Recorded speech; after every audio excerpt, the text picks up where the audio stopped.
Hi, it's Tom from Green Shorts, and today I want to give you a quick overview on how my black soldier fly larva composter has been working, as well as a few tips for effective operation. Stay tuned. Welcome back, subscribers. If you haven't joined us yet, you can do so by clicking on the Green Shorts icon that's going to appear in the bottom right-hand corner of the screen throughout the video. So I wanted to give you a quick addendum. This is the morning after I installed everything in this compost bin. You can see down in there, got a pretty good take. Also can see here on the sides where these guys are going over the lip. There's also a nice dark line of slime down the corner of that chute, which means it's doing exactly what I wanted it to do, which is to capture them and make them slide right down. Harder to see here in the black bin, but let's take it out.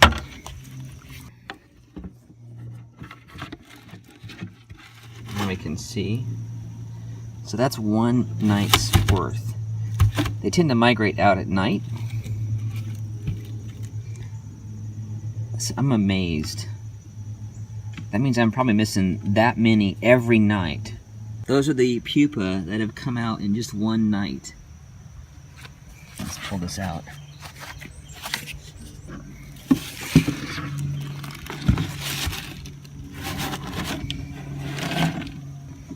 That's awesome.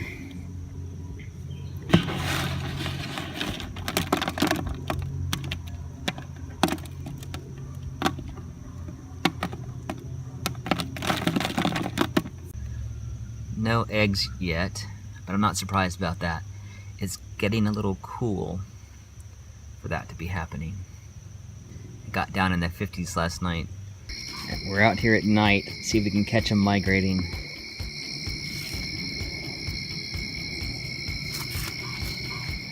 There's one. Oh wow. A few in there. A few on that side as well. See a few guys right there climbing out.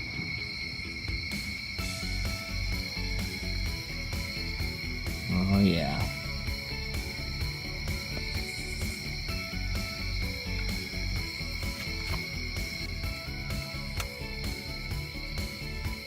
Dropped in. A few of them are finding their way out of the holes in the sides. They're dropping into the bottom here. So let's get these guys. Drop them in with the others.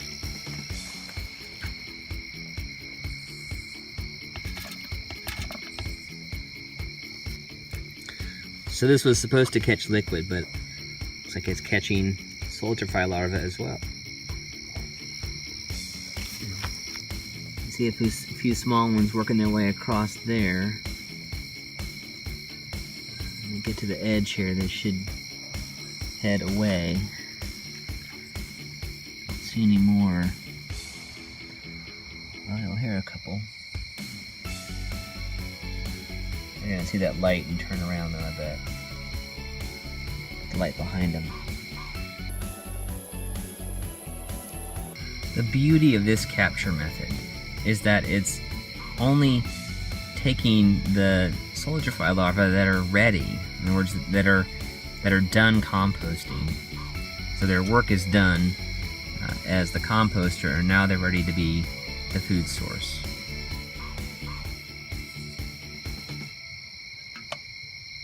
All right.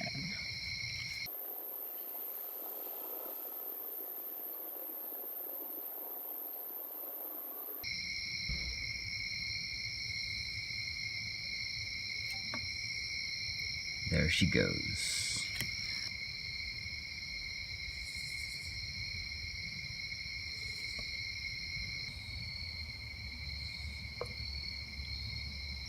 By the way, I emptied this morning. So this is what has crawled out of here today and tonight. You can see as we're getting into the cooler temperatures here, these guys are working a lot more slowly. But they're still working.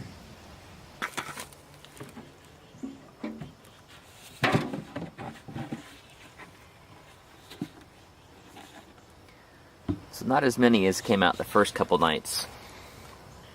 Probably because it's cooler, so they're moving more slowly.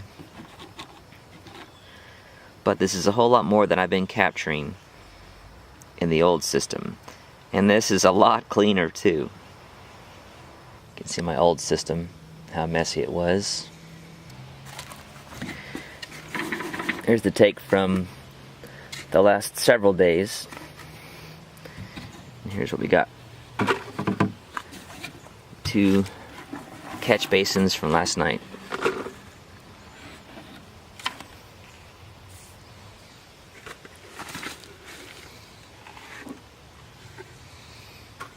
Not a bad take.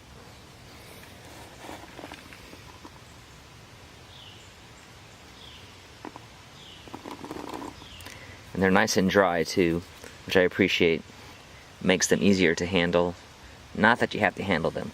One thing to keep in mind here is that the black soldier fly larvae can harbor pathogens just because of the nature of how they live and the environment they live in. So make sure you wash your hands well after you handle them, if you do. Now I do release a handful or so from each batch into my compost bin where they have the opportunity to become adults and come back and continue the cycle.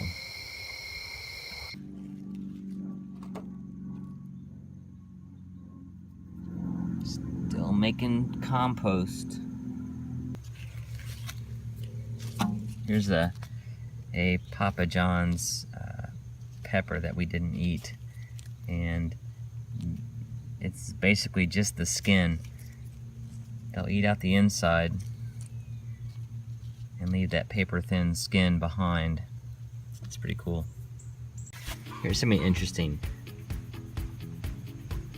We're well into October. It's almost Halloween, and normally this would be done by now. But I'm actually seeing some adults, and they're smaller than normal. I guess just some of these guys, because the temperatures are getting close to 80 during the day, they are hatching out. You can see one up under there as well. There's a fairly sizable adult. This is more than normal size. I see them when they hatch. One thing I'm dealing with is spiders. The spiders are getting in here and they're actually capturing some of the larvae as they're leaving. And then the adults up in the top here. This is an ideal spider habitat under this cover. You can see where a spider's captured one of the young adults as they were coming out of the pupa stage into the adult stage. So I'm going to have to watch out for these spiders. I'm going to move these guys if I can, just because they are part of the ecosystem too here. Hate to just kill them for no reason. But yeah, they love this space. I got one up there, another one right here.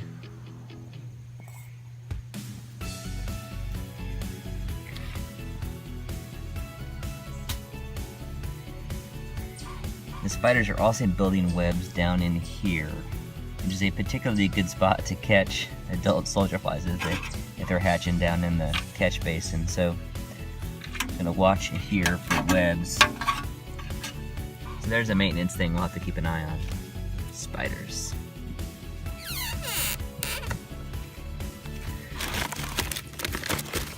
One of the main benefits of working with soldier fly larvae for composting is that they can eat meat. Here I'm going to put in the remnants of a rotisserie chicken. I'm going to flip this over.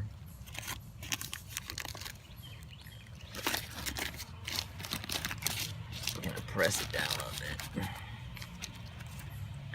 We'll come back and take a look at this later today. Alright, it's early evening. Let's check on this chicken.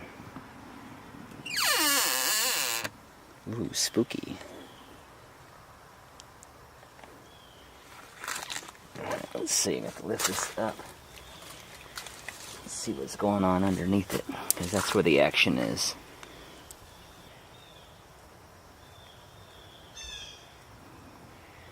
Doing some work. Alright.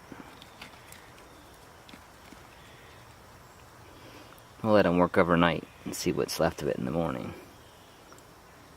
These hamburger buns are getting chewed up pretty quickly as well. The more rotten or moldy they are, the more they attract the larvae. You can see those guys are all here for the hamburger buns. So moldy bread, also acceptable. Those will be gone in the morning. And here we are a full 24, maybe 28 hours after I put the chicken in.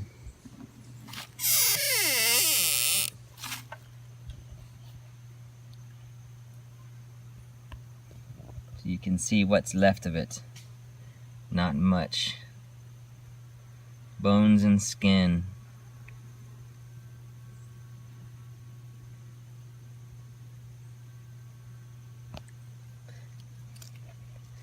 There's nothing left of that bread.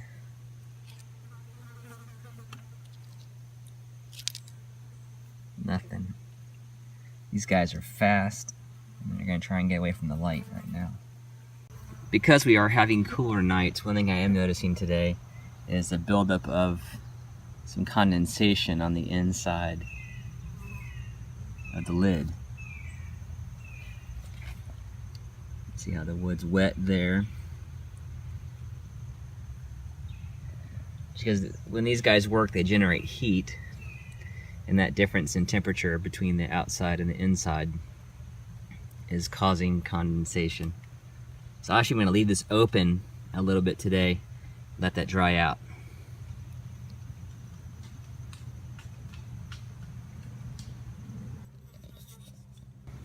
So I'm going to prop it open and let the condensation work its way out. The temperature at night has been getting into the low 40s, and I can tell that the solidify larvae that are still here are moving a lot more slowly. That's just a sign that it's almost time to shut this thing down for the winter. And to do that, I'll be moving compost and whatever solidify larvae remain into one of my garden beds. You could also move them into a ground-based compost pile, which is going to have more heat than this unit that's suspended in the air. So there's a basic operational update on my solidify larva composter. I gotta say, I'm really excited about how it's working. Now this was a pretty intensive build. I gotta admit, it took me 2 days to build and shoot the video.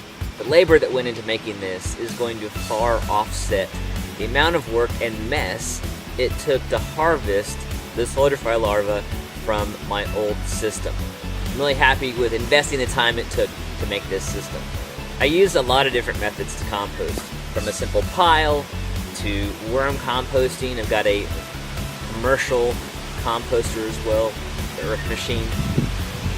This is the most exciting for me, mainly because it happens so quickly. The amount of materials I can compost are the greatest. I mean, these guys will eat meat, and the fact that I'm creating a food source for chickens or fish, that's completing this cycle in terms of waste, turning back into a usable product. As always, our mission here at Green Shorts is to help you see green so you can be green, and save a little green by doing it yourself. Thanks for watching. Please like and share, and subscribe for a new DIY video every Friday.